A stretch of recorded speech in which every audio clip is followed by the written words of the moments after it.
अब हमारे साथ हैं महंत जी की नवविवाहित धर्मपत्नी, उनसे हम बात करेंगे।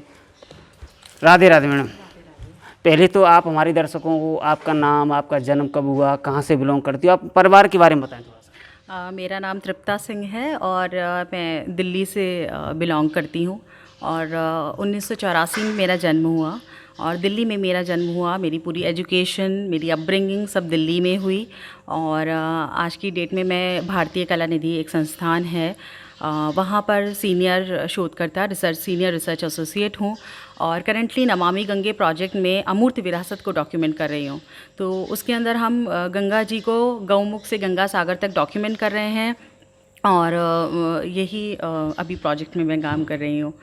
इतना तो मेरा है। मेरी मदर यहाँ स्टेट गवर्नमेंट में टीचिंग जॉब में है। और इतना ही मेरा परिचय है। पिताजी मेरे नहीं हैं, भाई हैं, दो भाई हैं, डॉक्टर हैं, एक बड़ी सिस्टर है, वो ग्रेटर नोएडा में अपने हस्बैंड के साथ सेटल हैं। ये मेरा तो अपना निजी वो है। आपने शिक्षा दीक्षा कहाँ तक ली, क्या पढ़ाई की है, कहाँ से की है, थोड़ा सा वो भी, क्योंकि आपके बारे में जैसा सोशल मीडिया पर देख रहा हूँ कि आप एमटेक हैं, इंजीनियर हैं, आप लाखों के पैकेज पे काम करते हैं, इसमें हकीकत क्या है? इसकी हकीकत ये है कि पहली बात तो मैं साइंस बैकग्राउंड से नहीं हूँ। मैंने एमटेक नहीं किया है। मेरा मास्टर्स है म्यूज़ियम स्टडीज़ में, म्यूजियोलॉजी जिसको कहते हैं। और ये शिक्षा मैंने ग्रहण करी है national museum institute, national museum में ये संस्थान है, डीम्ड यूनिवर्सिटी है, वहाँ से मास्टर्स हूँ। फिर उसके बाद में मैंने नेशनल एलिजिबिलिटी टेस्ट जो होता है वो क्लियर किया हुआ है और वो लेक्चरशिप के लिए होता है। और उसके बाद मैं ये काफ़ी मतलब नेशनल म्यूज़ियम में इंस्टीट्यूट में एज रिसर्च असिस्टेंट मैंने काम किया। और फ़िलहाल मैं भारतीय कला निधि में काम कर रही हूँ। तो ये तो मेरा एजुकेशनल बैकग्राउंड है। आपका एजुकेशनल बैकग्राउंड बहुत अच्छा है, पारिवारिक भी अच्छा लगा। जहाँ तक मैं अपने पत्रकारिता में समझ पा रहा हूँ, आजकल की लड़कियाँ देखो वो 10वीं 12वीं पढ़ी हुई, उनको मॉडल लड़का चाहिए, बड़ा पढ़ा लिखा एजुकेटेड। आपकी इतनी अच्छी एजुकेशन है, इतनी अच्छी, फिर आपने एक मेहनत को चुना, वो भी 48 साल का। तो ऐसा क्या, मतलब ऐसा क्या लगा मेहनती में कि आपने मेहनती से शादी की? आपको तो कोई बढ़िया, अच्छा आप दिखने में भी मॉडल सी लगती हो, तो आपको बढ़िया कोई मॉडल लड़का मिलता, हीरो मिलता, आपने मेहनती को क्यों चुना? पहले तो मैं आपको ये भी बताना चाहती हूँ कि मैं आज मैरिड हूँ, बहन जी की पत्नी हूँ। पर इससे पहले मैं 10 साल विधवा के रूप में रही हूँ। और ये मेरा बहुत ही दुर्भाग्य था कि 2010 में मेरी बहुत ही मॉडल जैसे लड़के से शादी हुई, जिनका नाम था लेट श्री सरोजकांत मिश्रा, और उड़ीसा के ब्राह्मण परिवार से थे, जगत सिंह बुद्ध से। और बहुत अच्छे परिवार में मैं गई, बड़ी बहू बन के मैं गई। और मेरे हस्बैंड को एपिलिप्सी था। वो मेरी लव मैरिज थी, लव कम अरेंज। बहुत अच्छे से मेरी दिल्ली फार्म हाउस में बहुत अच्छे से जैसे शादी होती है एक अनमान लड़की के होते हैं। मेरे हस्बैंड बहुत सुंदर, मतलब अब मैं बता ही नहीं सकती, सुंदर एकदम रूपवान। तो मॉडल जैसे मुझे पति अपने जीवन में मिले। और वो 1 साल का संबंध था। और चार्ल्स वॉलेस ट्रस्ट स्कॉलरशिप के लिए वो इंग्लैंड में पढ़ाई करने के लिए कार्डिफ यूनिवर्सिटी गए। वहाँ पर उनका आकस्मिक मतलब सडनली उनकी डेथ हो गई ब्रेन हैमरेज से। 10 दिन बाद उनकी वहाँ से डेड बॉडी आई।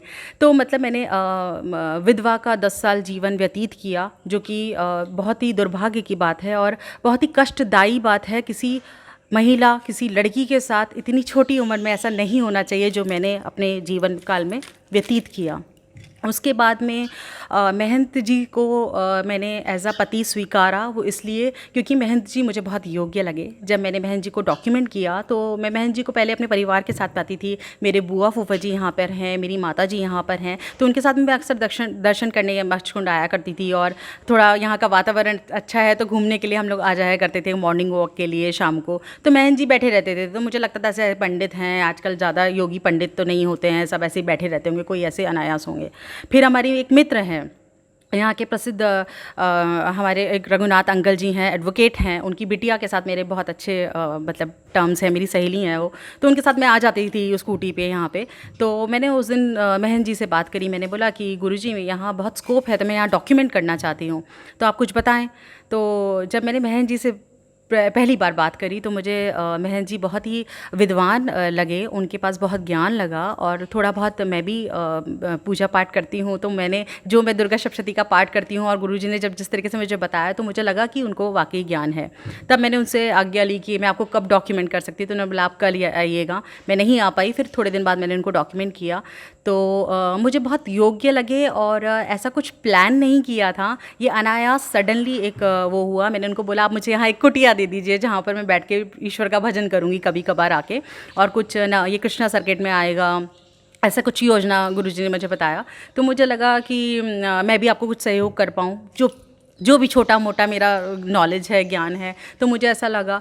तो फिर अनायास गुरुजी ने बोला कि हाँ हाँ कोई दिक्कत नहीं है, आप आराम से आ सकते हैं। तो मंदिर सबका प्रांगण है, ये मेरा कोई वो नहीं है, आप तो कोई भी यहाँ पर आ सकता है ऐसे करके। तो मेरा ये भाव रहा। फिर गुरुजी ने बोला, जब मैंने गुरुजी को बताया कि उन परिक्रमा मार्ग में कि मैं विधवा हूँ, तो वो उनको बहुत विचलित हो गए वो इस बात को सुनकर, क्योंकि उन्हें लगा कि शायद मेरा विवाह भी नहीं हुआ है, तो वो काफ़ी विचलित हुए। और फिर मैं एक दिन यहाँ पे पूरा दिन मैंने बिताया। ऊपर रानी गुरुजी का मंदिर है, वहाँ पे संत हैं, उनको डॉक्यूमेंट किया। उन्होंने मुझे सारा दिन बहुत अच्छे से वहाँ बिठाया। उन्होंने मुझे पूरा अपना भी उनको भी मैंने डॉक्यूमेंट किया, उन दादाजी को। फिर मैं यहाँ पर जब आई तो मैं अपनी कुंडली लेकर आई थी, क्योंकि मैं बहुत परेशान थी कि जीवन में पर्सनल फ्रंट पे कुछ नहीं हो रहा था, प्रोफेशनल फ्रंट पे बहुत अच्छा हो रहा था। तो मैंने गुरुजी को बोला, मैंने कहा मेरा कुंडली देखिए। तो बोले कि आपका तो योग बने हुए हैं। तो मैंने बोला कहाँ है योग, दूर दूर तक तो कोई लड़का नहीं है, कुछ नहीं है, ऐसा नहीं है। क्योंकि कहीं ना कहीं एक परिवार का रहता ही है कि आपको एक संरक्षण, एक सुरक्षा की ज़रूरत होती है। बीइंग अ विमेन, आपको एक सपोर्ट की ज़रूरत होती है समाज के अंदर। क्योंकि 10 साल मेरे लिए भी बहुत उतार चढ़ाव का रहा। हमारे समाज में टिप्पणियाँ कसना बहुत आसान है, पर स्वीकारना बहुत कठिन है। हम प्रोग्रेसिव समाज की बात करते हैं, कहाँ है वो प्रोग्रेसिव समाज?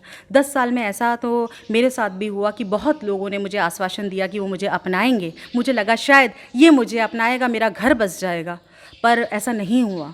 मेरे साथ इतना धोखा हुआ। लोगों ने बोला कि हाँ हाँ, लोग आपका शोषण करना चाहते हैं, पर कोई आपको अपनाना नहीं चाहता। सब माँ लाल पैदा करती है, किसी का कोई पीला हरा नीला पैदा नहीं करती है, सब माँ लाल पैदा करती है। पर किसी लाल ने मुझे आके नहीं अपनाया। रूपवान थी, आप बोल रहे हैं, मॉडल थी, पढ़ी लिखी थी, पर किसी ने मुझे स्वयं से आगे बढ़कर अपनाया नहीं। तो जब महंत जी ने बोला कि तुम्हें यहाँ बेटी रूप में, बहन रूप में, किसी भी रूप में आप यहाँ पर आ जाओ, तो मैंने बोला नहीं, इस पे प्रश्न चिन्ह खड़ा हो सकता है। अगर मैं बहन के रूप में आऊँगी तो दुनिया बोलेगी कि ये कौन सी बहन है। मैं आपकी बेटी के रूप में आऊँगी, मेरे पिताजी नहीं है, तो मेरी माँ पे प्रश्न खड़े हो सकते हैं। तो मैंने बोला रिश्ता बचता है एक ही महंत जी। अगर आपको लगता है और आपको लगता है कि मैं योग्य हूँ, तो मैं आप मुझे एज अ पत्नी स्वीकार करिए। तो महंत जी ने सोचा, और महंत जी ने बोला मुझे इस लड़की को संरक्षण देना है, शारीरिक संबंध नहीं, संरक्षण देना है। भगवती करे कि मैं अपने गृहस्थ जीवन को बहुत अच्छे से बिताऊं, मैं अपने महंत जी को कंप्लीट कर पाऊं, ईश्वर भगवती करे।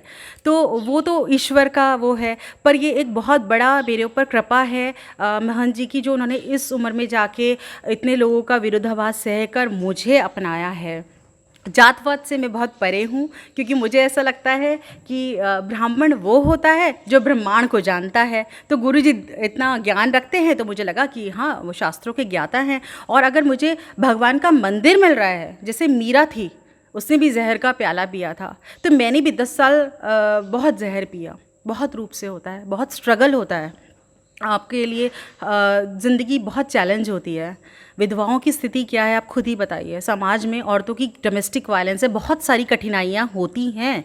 कुछ लोग बताते हैं, कुछ लोग नहीं बताते हैं। तो मैंने भी बहुत सारी चीज़ें फेस करी, बहुत चैलेंज रहा, पर भगवान की बहुत कृपा रही। और आज तो इतनी ऐसी कृपा हुई जो मैंने सोचा नहीं था, जो मेरी सोच के बाहर था। मुझे लगता था कि जीवन में कुछ अच्छा नहीं हो सकता। भगवान ने, ठाकुर जी ने स्वयं मुझे अपने सामने, मतलब जिसको किसी ने नहीं अपनाया, उसको लाडली जगमोहन ने अपना लिया। मैं तो ये बोलती हूँ, मुझे ठाकुर जी ने अपनाया है, मुझे महंत जी ने नहीं, मुझे ठाकुर जी ने अपनाया। तो मेरा सिर्फ इतना ही कहना है। आपकी बातों में कहीं ना कहीं मुझे एक विधवा का दर्द झलक रहा है, जो 10 साल का था। हाँ। और ऐसी एक आप ही नहीं हो, समाज में बहुत सारी विधवाएं हैं। तो आप क्या मैसेज देना चाहोगे समाज को? विधवाओं को क्या, विधवाओं के लिए समाज को क्या करना चाहिए, और विधवाओं की क्या पीड़ा होती है? कुछ एक दो आप बहुत संक्षिप्त उदाहरणों के साथ मुझे थोड़ा सा बताएं। ज़रूर देना चाहूँगी इस पर। हम लोग जब भारतीय कला निधि में मैं काम करती हूँ, तो मुझे 2018 में मौका मिला कि मैं ब्रज की होली को डॉक्यूमेंट करूँ, क्योंकि ब्रज को भी हम वर्ल्ड हेरिटेज लिस्ट में लाना चाहते थे। तो मैं और मेरे सहयोगी हैं, उनके साथ में हम लोग ब्रज की होली डॉक्यूमेंट करने के लिए गए। तो जब हम ब्रज की होली डॉक्यूमेंट करने के लिए गए, तो विधवा शब्द में रंग ख़त्म हो जाते हैं। विधवा मतलब सफ़ेद, विधवा मतलब सफ़ेद, उसके जीवन में रंग ख़त्म हो गए हैं, ठीक है। और एक स्त्री के लिए और एक यंग लड़की के लिए रंगों का बहुत महत्व होता है, मानते हैं?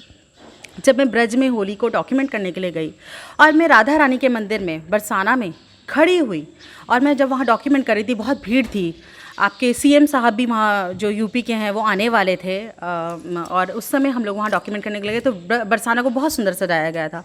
जब वहाँ पे गए, अनायास वहाँ पे समाज गायन चल रहा था, इतनी रंगों की होली चल रही थी, इतनी रंगों की होली चल रही थी कि मैंने वहाँ राधा रानी को बोला, मैंने कहा भगवती तेरी बहुत कृपा है कि तूने तो मेरे तो सारे रंग छिन गए थे, तूने तो मुझे आज रंगों में इतनी होली, इतनी सुंदर होली खिलाई है। तो मैं मतलब भाव विभोर हो गई। मैंने अपनी माँ को फ़ोन किया, मैंने कहा जो बुरा हुआ वो हुआ, पर ये एक बहुत अच्छा मेरा अनुभव रहा है। दूसरा चीज़ जो मुझे लगी, जब वृंदावन में मैं आई तो आपको श्री विंदेश्वर पाठक हैं, सुलभ इंटरनेशनल के एक वो एनजीओ चलाते हैं और बहुत बड़े सोशल वर्कर हैं विंदेश्वर पाठक जी।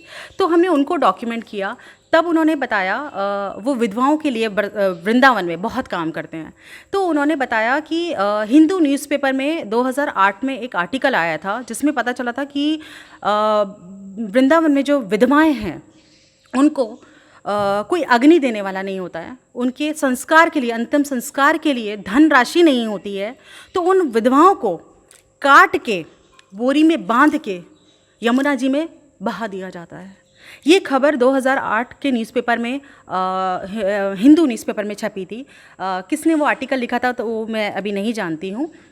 तो विंदेश्वर पाठक जी के पास फ़ोन आया और उनको कहा गया कि विधवाओं की ऐसी स्थिति है, क्या आप विधवाओं के लिए कुछ कर सकते हैं?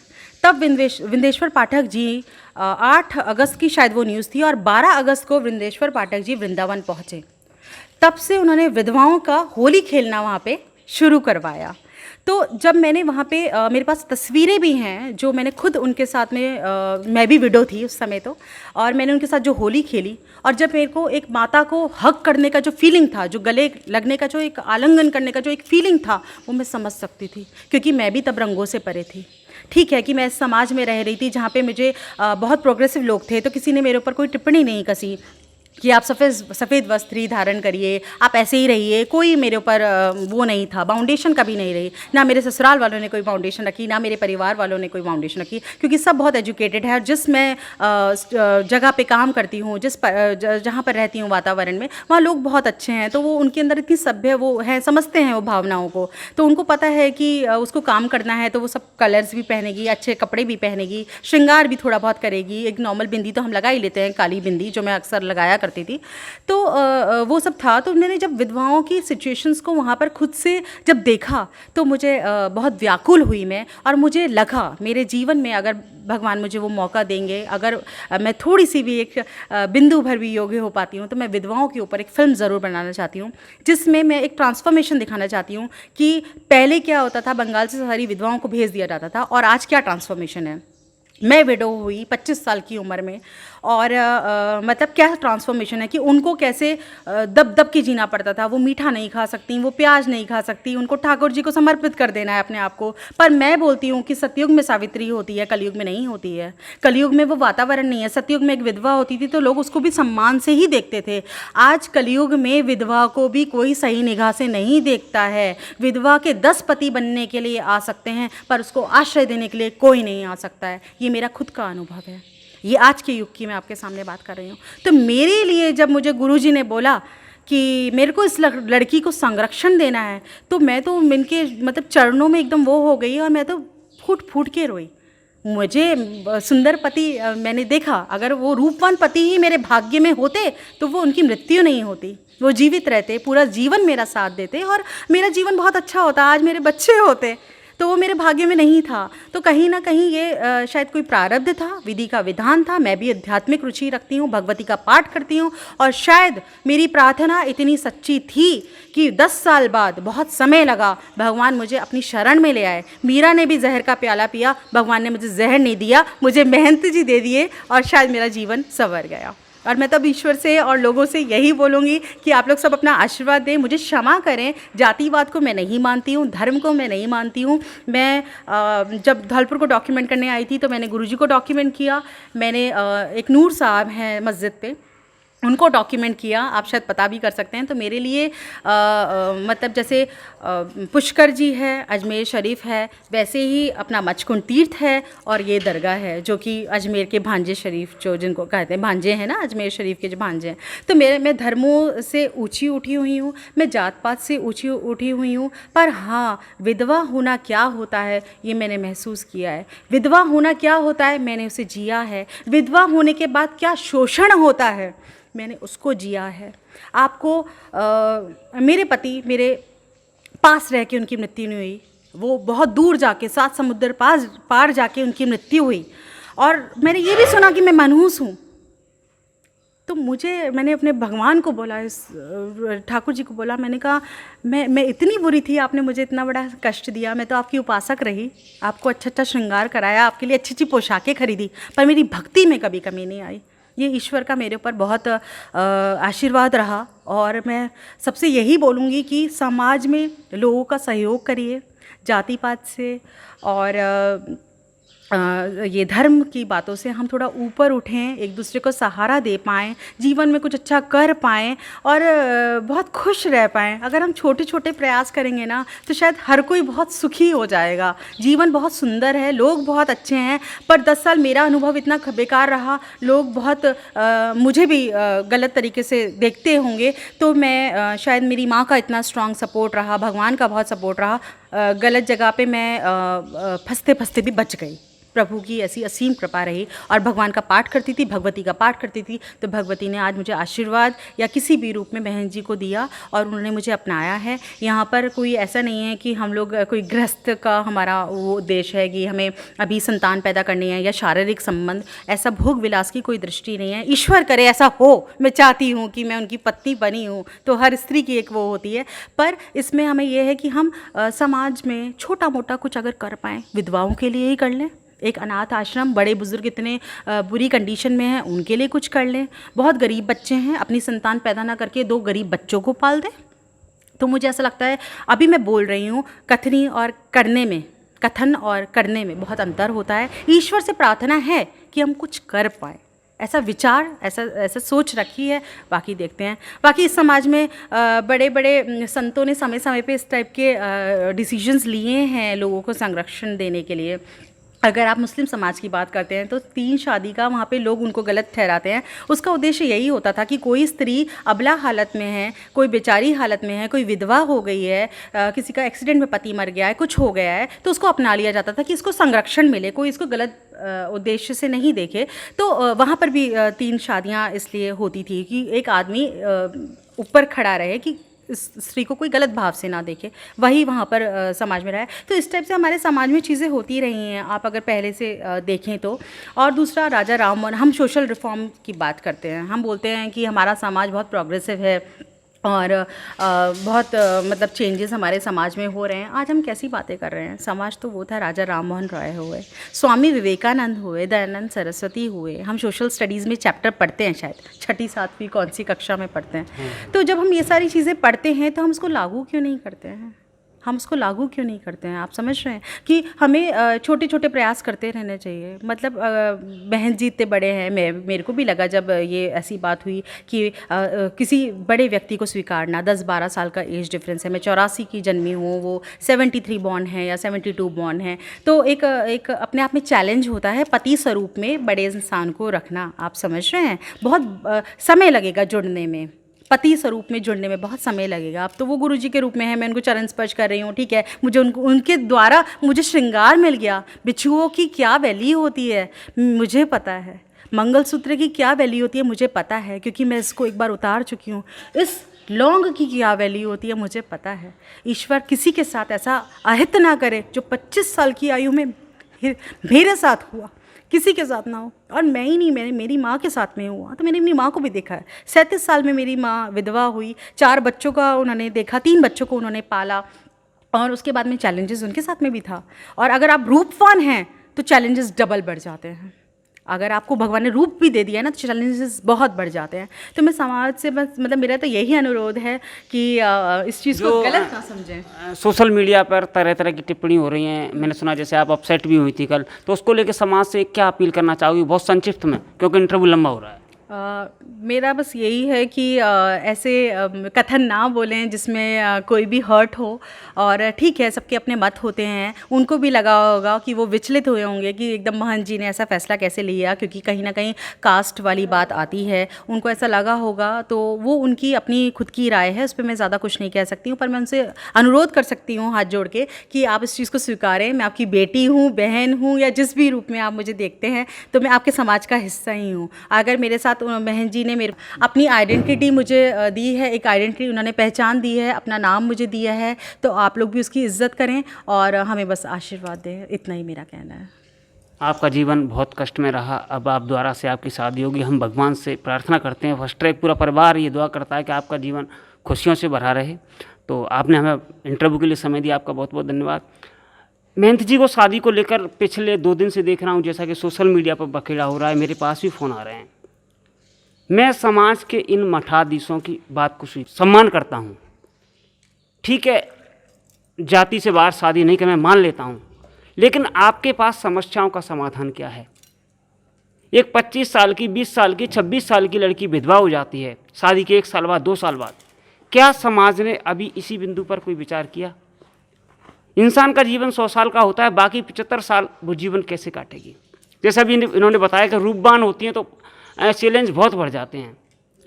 मैं ब्राह्मण समाज का एक छोटा सा बेटा होने के नाते अपने इस चैनल के माध्यम से बड़े बुजुर्गों के चरणों में अपील करना चाहता हूँ कि आप किसी विधवा के पुनर्विवाह पर अगर सवाल उठाते हैं तो उससे पहले कोई रास्ता बताओ कि उन्हें करना क्या है।